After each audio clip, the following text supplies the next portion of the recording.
विश्व में सबसे ज्यादा विभाजन भारत का हुआ है।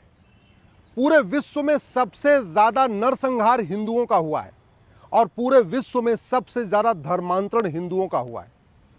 मैं सबसे ज्यादा विभाजन इसलिए कह रहा हूं, पिछले 2500 साल में 25 विभाजन हुआ है, 25 नए देश बने हैं भारत से निकल के। उसमें से 7 देश 1857 से 1947 के बीच में निकले हैं। 1857 जब मंगल पांडे जी ने प्रथम क्रांति किया था, उसके बाद से 7 देश भारत में से अलग हुए हैं। अफगानिस्तान बना है, पाकिस्तान बना है, बांग्लादेश बना है, म्यांमार बना है, भूटान बना है, श्रीलंका बना है।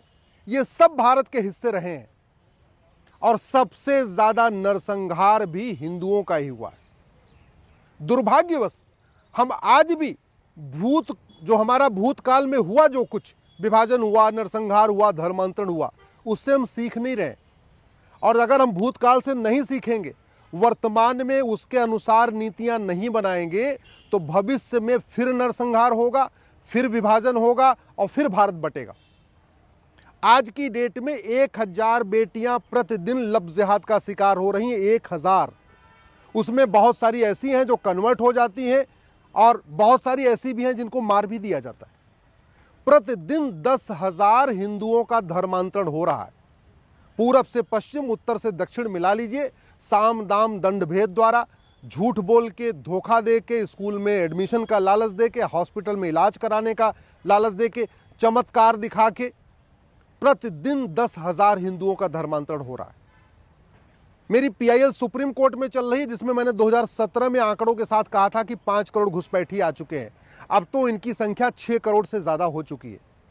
तो बहुत बड़ा एक जो डेमोग्राफी में बदलाव आ रहा है, वो लफ्ज़ जिहाद के साथ साथ घुसपैठ जिहाद के कारण आ रहा है, धर्मांतरण जिहाद के कारण आ रहा है। प्रतिदिन 90,000 बच्चे पैदा हो रहे हैं, लेकिन इस पर गंभीरता के साथ संसद में चर्चा ही नहीं हो रही है। ड्रग्स जिहाद पूरे देश में फैला हुआ है, चाहे वो लॉ कॉलेज हो, चाहे वो मेडिकल कॉलेज हो, चाहे वो इंजीनियरिंग कॉलेज हो, या सिंपल बीए, बीएससी, बीकॉम का कॉलेज हो, या कोई यूनिवर्सिटी हो। ऐसा कोई यूनिवर्सिटी, कॉलेज नहीं है, स्कूल नहीं है जहां पे ड्रग स्मगलर ने अपना नेटवर्क नहीं फैला दिया है। नतीजा ये हो रहा है, जो बच्चे ड्रग एडिक्ट हो जाते हैं, बाद में पॉर्न एडिक्ट हो जाते हैं, और जब ड्रग एडिक्ट हो जाते हैं, पॉर्न एडिक्ट हो जाते हैं, नपुंसकता उनमें शुरू हो जा रही है। लड़कियों में बाजुपन बढ़ रहा है, लड़कों में नपुंसकता बढ़ रही है। दुर्भाग्यवश संसद में, जहां पे भारत की समस्याओं पे चर्चा होनी चाहिए, भारत का भविष्य सुरक्षित हो, भारत में आने वाली पीढ़ियां हमारी सुरक्षित हो, उस पर गंभीरता के साथ चर्चा नहीं हो रही। मैं पिछले कई वर्षों से देख रहा हूं, कभी भी संसद में लफ्ज़ जिहाद पे चर्चा ही नहीं हुई, कभी संसद में ड्रग्स जिहाद के ऊपर चर्चा ही नहीं हुई, कभी संसद में घुसपैठ जिहाद पे चर्चा ही नहीं हुई, कभी संसद में धर्मांतरण जिहाद पे चर्चा ही नहीं हुई, कभी संसद में लैंड जिहाद पे चर्चा ही नहीं हुई, कभी संसद में जनसंख्या जिहाद पे चर्चा नहीं हो रही। आखिर माननीय सांसदों को ये वेतन भत्ता, गाड़ी, बंगला सब कुछ मिलता है, ये भारत की संविधान की शपथ लेने के लिए। और भारत की संविधान की शपथ लेते हैं तब वो कहते हैं कि मैं भारत को एक भारत बनाऊंगा, श्रेष्ठ भारत बनाऊंगा, भारत की एकता अखंडता मजबूत करूंगा। कैसे मजबूत होगी जब हम भविष्य से, जो भूतकाल में हुआ, उसे सीख ही नहीं रहे, जो हमारे सामने खतरे आ रहे हैं उन पे हम सीख ही नहीं रहे, हम घटिया कानूनों को बदल ही नहीं रहे, तो चर्चा कैसे हो रही है?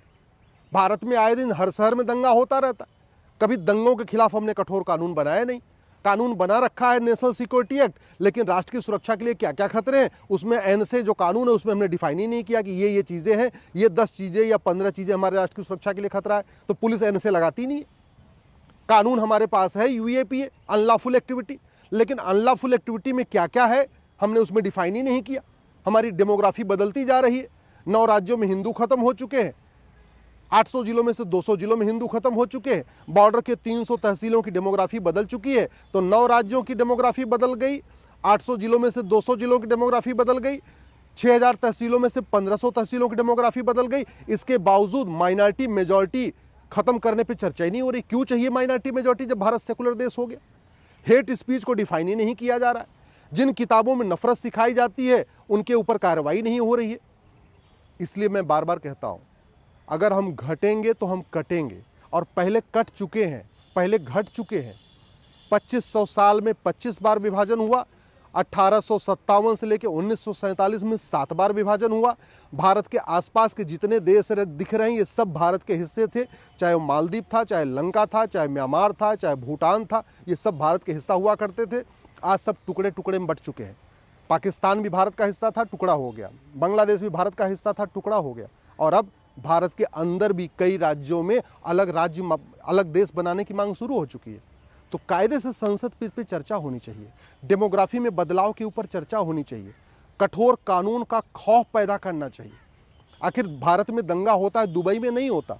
दुबई में क्यों नहीं होता? क्योंकि वहाँ भगवान राम का मंदिर भले नहीं है, लेकिन वहाँ राम नीति लागू है, भय बिन होए न प्रीत। दुबई में दंगा इसलिए नहीं होता, वहाँ भगवान कृष्ण का मंदिर भले नहीं है, लेकिन कृष्ण नीति वहाँ लागू है, सठे साठ्यम समाचरित। और हमारे देश में अलगाववादियों के मानवाधिकार की चिंता है, नक्सलियों के मानवाधिकार की चिंता है, जिहादियों के मानवाधिकार की चिंता है, अलगाववादियों के मानवाधिकार की चिंता है, मिशनरियों के मानवाधिकार की चिंता है, ड्रग स्मगलर के मानवाधिकार, सबके मानवाधिकार की चिंता है, लेकिन भारत के भविष्य की चिंता नहीं है। इसलिए मैं माननीय सांसदों से हाथ जोड़ के निवेदन कर रहा हूँ, आपको वेतन भत्ता, गाड़ी, बंगला सब कुछ मिलता है भारत का संविधान बचाने के लिए, भारत का संविधान लागू करने के लिए। भारत का संविधान कहता है सठे साठ्यम समाचरित सिद्धांत तो अपनाओ, रूल ऑफ लॉ लागू करो। रूल ऑफ लॉ यानी कानून का शासन स्थापित करो। दुर्भाग्यवश न हमने आज तक पुलिस रिफॉर्म किया, न हमने आज तक जुडिशियल रिफॉर्म किया, न हमने आज तक टैक्स रिफॉर्म किया, न हमने आज तक एजुकेशन रिफॉर्म किया, न हमने आज तक इलेक्शन रिफॉर्म किया। सारे घटिया कानून चल रहे हैं। अगर एक भी अंग्रेजी कानून छूटा तो भारत सुरक्षित नहीं बचेगा। एक भी अगर कांग्रेस का कानून छूटा तो भारत सुरक्षित नहीं होगा, क्योंकि न तो अंग्रेज़ों ने एक भी कानून भारत और भारतीयता के हित में बनाया था, न तो कांग्रेस ने एक भी कानून भारत और भारतीयता के हित में बनाया था। भारत को सुरक्षित करने का एक ही तरीका है, सभी अंग्रेजी और कांग्रेसी कानूनों को ख़त्म कर दिया जाए। मज़हब के आधार पर जो नियम कानून बने हैं इनको ख़त्म कर दिया जाए। मज़हब के आधार पर जो आयोग बना हुआ है, मंत्रालय बना हुआ है, इसको ख़त्म कर दिया जाए। मज़हब के आधार पर जो बोर्ड और ट्रिब्यूनल बना हुआ है ख़त्म कर दिया जाए। मज़हब के आधार पर रिजर्वेशन ख़त्म कर दिया जाए। मज़हब के आधार पर जितनी योजनाएँ हैं, लोन है, जो दुनिया भर की चीज़ें चल रही हैं, इनको ख़त्म कर दिया जाए और सबको एक समान दृष्टि से लागू किया जाए। समान शिक्षा लागू किया जाए, समान नागरिक संहिता लागू किया जाए, घुसपैठ के खिलाफ खौफनाक कानून बनाया जाए, धर्मांतरण के खिलाफ खौफनाक कानून बनाया जाए, जनसंख्या नियंत्रण के खिलाफ कठोर कानून बनाया जाए, लब जिहाद, लैंड जिहाद रोकने के लिए कठोर कानून बनाया जाए। तभी भारत सुरक्षित बचेगा। नहीं तो 20 से 25 साल के बाद जैसे पहले विभाजन हुआ, फिर विभाजन होगा, जैसे पहले नरसंहार हुआ था, फिर नरसंहार होगा।